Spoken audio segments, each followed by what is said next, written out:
आशा करते हैं प्रभु श्री हनुमान जी और परम पूज्य बाबा नीम करोली महाराज जी आप सभी भक्तों पर असीम कृपा सदैव बनाए रखें। साथ ही आप सभी के जीवन में सफलताओं की ओर आप सभी का मार्गदर्शन करते रहें। आज की इस भागादौड़ की ज़िंदगी में मनुष्य को सबसे ज़्यादा जो शिकायतें हैं वह है कि हमारा जीवन सुखी नहीं है। सुख और दुख का ऐसा द्वंद्व हर मनुष्य के अंदर सारे समय चलता रहता है, जिसके अंदर से मनुष्य दुख को बाहर निकालना चाहता है और सुख को खोजना चाहता है। आखिर मनुष्य इतना ज़्यादा सुख और दुख के पीछे क्यों लगा हुआ है? क्या मानवीय जीवन का यही मूलभूत आधार है?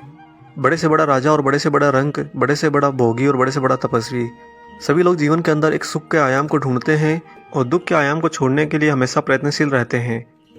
फिर भी मनुष्य का अनुपात यह रहता है कि मनुष्य ज़्यादातर जीवन में दुख की शिकायतें करता है, सुख की तारीफ बहुत कम करता है या उसकी शिकायतें करना तो बहुत दूर की बात है। दोस्तों, इसका कारण यह है कि सुख जो होते हैं वो होते वास्तव में लंबे हैं और दुख बहुत छोटे होते हैं। परंतु जब मनुष्य उन सुखों को ही भोग रहा होता है तो उस सुख के समय में उसे सुख के छूट जाने का भय हमेशा सताता रहता है। हमेशा मनुष्य को डर रहता है कि उसका सुख जल्दी ख़त्म ना हो जाए, कल को उठूँ और कोई ऐसी घटना हो जिसका मुझे अफसोस हो जाए, जिससे मेरे जीवन में दुख आ जाए। इसी भय के चक्कर में मनुष्य अपने सुख के बड़े अंतराल को भी लघु अंतराल की तरह जीता है।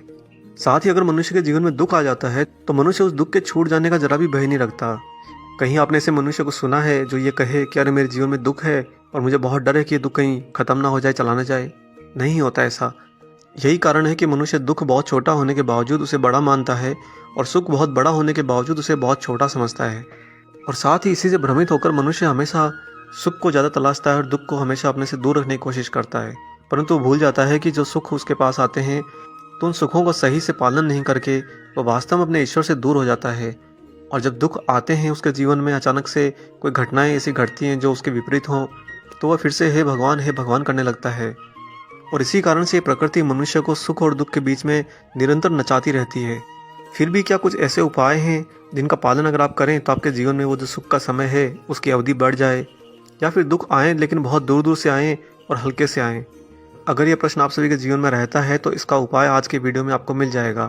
और इसका जो उपाय बताने जा रहे हैं ये उपाय बहुत ही सरलतम है, बहुत ही आसान है। आपको इसके लिए कुछ भी अतिरिक्त करने की आवश्यकता नहीं है। दोस्तों, आपको हमारे वीडियो देखते हुए वीडियो अगर अच्छा लगता है तो वीडियो को लाइक ज़रूर कीजिए और इस वीडियो को ज़्यादा शेयर कीजिए, साझा कीजिए, ताकि अन्य चिर परिचित लोगों को भी आप इस सुख और दुख का महत्व बता सकें और उन्हें इसके जंजाल से बाहर निकलने में मदद कर सकें। साथ ही जो लोग चैनल पर नए हैं, आपसे गुजारिश है कि वो जो लाल बटन है उसे दबाकर चैनल को अभी सब्सक्राइब कर लीजिए और साथ ही बेल आइकन को ऑन कर लीजिए ताकि आने वाले सारे नए वीडियो आप तक सर्वप्रथम पहुँचें, कोई भी आपसे छूटे नहीं। आते हैं फिर से लौट कर वीडियो के आधार पर।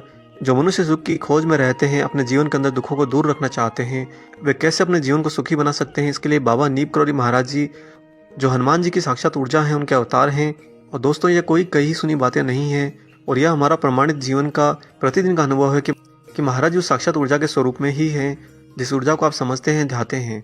जिन लोगों की शिकायत रहती है कि महाराज जी हमारी मदद नहीं करते, हमारे कार्य नहीं कर पा रहे हैं, या हमें मार्गदर्शन नहीं मिल पा रहा है, या हमें बाबा महाराज जी के होने का एहसास नहीं हो पा रहा है, उन लोगों से हम एक ही बात कहना चाहेंगे कि आप अपने जीवन के अंदर पूर्ण शुद्धिकरण पे आ जाइए। अगर आप अपने अंदर पूर्ण रूप से शुद्ध हो गए और अपने अस्तित्व को पूर्ण सत्य में ढालने लगे तो महाराज जी को आपके पास आने के लिए समय की आवश्यकता नहीं है, ना ही कोई दूरी तय करने की आवश्यकता है। बाबा महाराज तो आपके साथ वैसे ही रहते हैं, बस फ़र्क इतना है कि महाराज जी आपको देख रहे हैं और आप किसी और घटना को, किसी और कर्म को देख रहे हो। तो दोस्तों, इन सबसे बचकर अपने जीवन को सुखमय कैसे बनाया जाए, इसके लिए महाराज जी ने 4 मुख्य बातें बताई हैं। आइए इन्हें जानते हैं एक एक करके। इनमें प्रथम बात है, बाबा महाराज जी हमेशा कहा करते थे कि कठिन समय में कभी भी ना घबराएं। नीम करोली बाबा जी का कहना था कि किसी भी व्यक्ति को जीवन में कठिन समय में बिल्कुल भी नहीं परेशान होना चाहिए। और साथ ही उनका यह भी कहना था कि हर व्यक्ति को यह कला आनी चाहिए कि जब जीवन में विपरीत परिस्थितियां हो तो उन्हें शांत रहें। और साथ ही आपको यह भरोसा हमेशा होना चाहिए कि आज भले ही आपका समय बुरा है लेकिन आपका आने वाला समय अच्छा ही होगा, क्योंकि प्रतिदिन आपका एक जैसा नहीं होता है। जीवन में ऐसा कोई आयाम नहीं जो समांतर हो और एक जैसे हों। हर आयाम एक दूसरे के विपरीत होते हैं। अगर आप जीवित भी हैं तो आपका विपरीत आयाम मृत्यु भी तय है, और अगर आप अपने मृत्यु के आयाम को भी छू लेते हैं तो उसके बाद आपका जीवन होना तय है। ऐसे ही महाराज जी कहा करते थे कि समय कभी भी एक जैसा नहीं रहता, इसलिए ईश्वर पर आपको हमेशा दृढ़ विश्वास रखना चाहिए। आगे बाबा महाराज बताते हैं कि जीवन में सुखी होने का दूसरा जो सबसे महत्वपूर्ण मंत्र है वह है अपने द्वारा अर्जित किए गए धन का सही से इस्तेमाल करना। दोस्तों, सबसे ज़्यादा जो दिक्कत होती है वो यही कि मनुष्य कमाने लगता है, धन अर्जित करने लगता है, तो अचानक से वो अपनी इंद्रियों के वश में इतना ज़्यादा हो जाता है कि वह अपने ही कमाए हुए धन का दुरुपयोग करने लगता है। नीम करोली बाबा के अनुसार असली धनवान व्यक्ति वही है जो पैसों की उपयोगिता को समझता हो। बाबा का कहना था कि पैसे का इस्तेमाल हमेशा किसी न किसी की मदद करने के लिए होना चाहिए। अमीर होने का मतलब धन इकट्ठा करते जाने से नहीं है, बल्कि इस धन को सही जगह पर सही समय में सही तरीके से खर्च करना अमीरी होती है। साथ ही महाराज जी हमेशा अपने देवी स्वरूप के अंदर यह भी कहा करते थे कि जो लोग अपने धन का सही से उपयोग करते हैं, सही जगह पर उसको खर्च करते हैं, उनके घर में धन का आगमन निरंतर बना रहता है, माँ लक्ष्मी की उन पर सदैव कृपा बनी रहती है। इसीलिए महाराज जी कहा करते थे कि अपने धन को समय समय पर किसी धार्मिक कार्य के लिए भी अवश्य खर्च करते रहना चाहिए। दोस्तों, ये बात सही है कि जिसने धन का महत्व समझा है, धन उसी के पास टिका है। अगर आप 100 रुपये कमाते हैं और उसमें से 80-90 रुपये खर्च कर देते हैं और उसके बाद हाथ खड़े कर कर परेशान होते रहते हैं कि मैं कहाँ से धन लाऊं, मैं तो बर्बाद हो गया हूँ, मेरे पे इतना कर्जा हो गया है, ये सब जीवन की घटनाएं जिनमें हम धंस जाते हैं, ये मूर्खतापूर्ण घटनाएं होती हैं। अगर आप जितना धन कमाते हैं उस धन को प्रभु की कृपा समझेंगे, अपने इष्ट का आशीर्वाद समझेंगे, अपने गुरु की प्रेरणा समझेंगे, तो कभी भी आपका मन और आपका मस्तिष्क आपको धन का दुरुपयोग करने के लिए नहीं उकसाएगा और इस तरह आप अपने धन को व्यर्थ करने से बच जाएंगे और जीवन में गरीबी नहीं देखने को मिलेगी। आगे पूजनीय बाबा नीम करोली महाराज जी तीसरा बहुत ही महत्वपूर्ण बात बताते हैं सुखी जीवन के लिए, वह है गुरु का संपर्क होना। महाराज जी हमेशा कहा करते थे कि एक मनुष्य के लिए एक सच्चे गुरु का संपर्क बहुत ही जरूरी है। हर व्यक्ति को अपने जीवन में एक गुरु जरूर बनाना चाहिए। गुरु बनाकर उनके सानिध्य में रहने से जीवन को एक सही दिशा मिलती है। इसलिए हर व्यक्ति को गुरु बनाकर उनका दर्शन करना चाहिए और उनसे समय समय पर मार्गदर्शन भी लेते रहना चाहिए।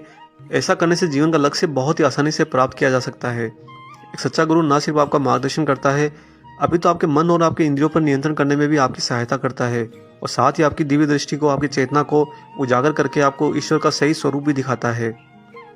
आज के जीवन में दोस्तों सबसे बड़ी दिक्कत यही है कि मनुष्य ईश्वर को बड़े ही छद्म रूप में देखता है, जिसे साधारण भाषा में यूँ कहा जाए कि भगवान को अपने से बहुत दूर कर देते हैं और फिर उन्हीं के तक पहुँचने के लिए तरह तरह के जतन करते हैं, तरह तरह के प्रयत्न करते हैं और एक लंबा समय उसमें बिता देते हैं। फिर अंत में यही कहते हैं कि हमें तो कुछ इसमें मिला ही नहीं। अतः अपने जीवन में एक सच्ची ऊर्जा को अपना गुरु अवश्य बनाएं और अपने कर्मों को उनके ही मार्गदर्शन में क्रियान्वित करें। आगे बाबा महाराज जी जीवन के लिए सबसे ज़्यादा महत्वपूर्ण चौथा उपाय बताते हैं सुखी जीवन के लिए, वह है महाराज जी कहा करते थे कि हमेशा नित्य आप हनुमान चालीसा का पाठ किया कीजिए। नीम करोली बाबा स्वयं हनुमान जी का साक्षात अवतार और उनकी एकाकार ऊर्जा है। बाबा का कहना था कि हर व्यक्ति को प्रतिदिन हनुमान चालीसा का पाठ करना चाहिए। इसके लिए कोई आयु, कोई स्त्री पुरुष का भेद या किसी उच्च और निम्न श्रेणी का होना कहीं मायने नहीं रखता है। हनुमान चालीसा हर मनुष्य, हर जीवित प्राणी के लिए एक जीवन का आधार का सबसे बड़ा महामंत्र है। बाबा जी अपने भक्तों को हमेशा कहा करते थे कि हनुमान चालीसा की प्रत्येक पंक्ति अपने आप में स्वयं सिद्ध है और हर पंक्ति अपने आप में हनुमान का पूर्ण स्वरूप है। आप अगर पूरी हनुमान चालीसा पढ़ते हैं तो ये आपका समर्पण होगा और अगर आप अपनी इच्छा से, अपनी तृष्णा से किसी एक पंक्ति को पकड़ लेते हैं तो भी आपको हनुमान जी का साथ हमेशा मिलेगा। बाबा कहा करते थे कि जो व्यक्ति हर दिन हनुमान चालीसा का पाठ करता है उसे सभी कष्टों से अपने आप ही मुक्ति मिल जाती है और जीवन में आ रही सारी बाधाएं दूर हो जाती है। संकट मोचन हनुमान उसके लिए संरक्षक बन जाते हैं और ऐसा करने से आपके जीवन के सुख की अवधि बढ़ जाती है। बाबा महाराज जी के बताए गए इन चारों उपायों को आप अपने जीवन में एक बार उतार कर देखिए और साथ ही महाराज जी को आप सच्ची आत्मा से समर्पण करके देखिए। यकीन कीजिए आपके जीवन के अंदर सुख की अवधि बढ़ जाएगी और दुख आपके पास आएंगे लेकिन बहुत ही मध्यम रूप में आएंगे। अर्थात आपको जीवन के अंदर कभी उनसे बड़ी चोट नहीं लगेगी और ना ही कभी आपको कोई ग्लानि, कोई अफसोस अपने जीवन में रहेगा। और इसके साथ ही अगर आप अपने जीवन को और सरलतम बनाना चाहते हैं, अपनी उलझनों से बाहर निकलना चाहते हैं, इसके लिए आपको कोई भी प्रकाश की आवश्यकता है तो आप हमें इंस्टाग्राम पर मैसेज कर सकते हैं, लिख सकते हैं। जो भी उचित बातें होंगी वो हम आपसे साझा करेंगे। फिर आप अपने बुद्धि विवेक से, अपने मन से उन्हें अपने जीवन में उतारिए। यह आपकी पूर्ण स्वतंत्रता है। आशा करते हैं दोस्तों आपको आज का यह महत्वपूर्ण वीडियो पसंद आया होगा। वीडियो अगर अच्छा लगा है तो ज़्यादा इसे लाइक ज़रूर कर दीजिएगा और जो लोग सब्सक्राइब करना भूल गए हैं वो सब्सक्राइब करते जाइएगा। मिलेंगे बहुत जल्दी ही एक और ऐसे ही प्यारे अंक के साथ। तब तक अपना और अपने माता पिता का बहुत अच्छे से ख्याल रखिएगा और परम प्रभु श्री राम जी का निरंतर गुणगान करते हुए पूजनीय बाबा हनुमान और बाबा नीम करोली महाराज जी की निस्वार्थ होकर सेवा करते रहिए। जय सिया राम।